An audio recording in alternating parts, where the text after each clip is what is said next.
In the PBT Institute, we have a program, our rebuild program. It's actually for the betrayer. Now, you can imagine not every betrayer would want to or would be willing to do a program like this, but it's for the ones who get it. They have destroyed the heart, the trust of the very people that they love the most. So it's for that person who really wants to become someone they're proud of. Anyway, every month I have a call with them.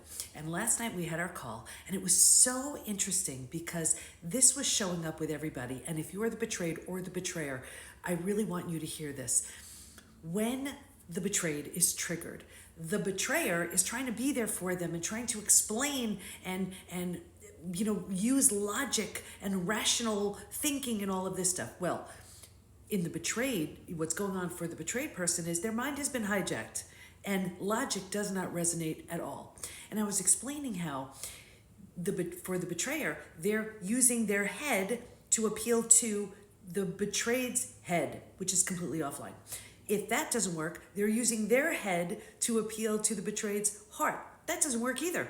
And I was suggesting that the only communication that makes sense during that time is heart to heart. That is the only language. So one of them was saying, I'm trying to, she's saying things that don't even make sense. Like, it's not even true. Like, she's assuming things about dates and times and things that happened that actually didn't happen. And I'm trying to let her know that that's not the case. And I was saying that may be very true.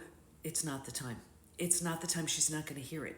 So what may be a better option is to come back the next day and have this conversation. And then all of the betrayers were like, oh, no, I don't want to bring something up. If she's doing okay, he's doing okay. I don't want to bring something up and re-trigger them. And what I was suggesting was it shows you're strong enough to handle the backlash if that's what you get, but it shows so much more because it shows that it's on your mind and important enough for you to bring up the next day.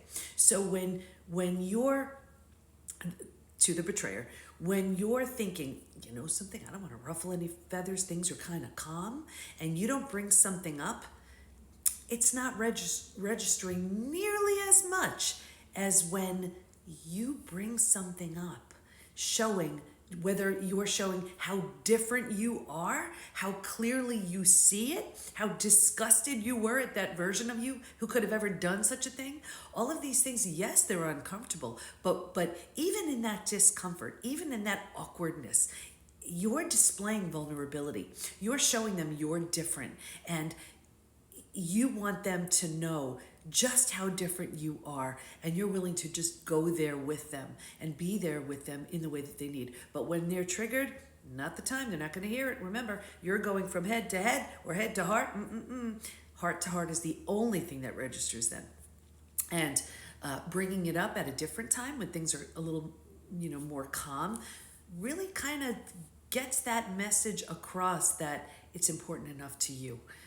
To bring it back up again. So this is just the tip of the iceberg of what we talked about in our rebuild call last night. If you are the betrayed, get into our reclaim program. If you're the betrayer, get into our rebuild program. We have so many couples who one goes into one program, one goes into the other. They're both growing and they both meet up again as two very different people. You've been through too much to settle.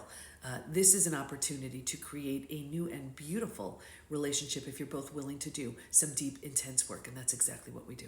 So whether you're the betrayed or the betrayer, hope that helps. Follow for more.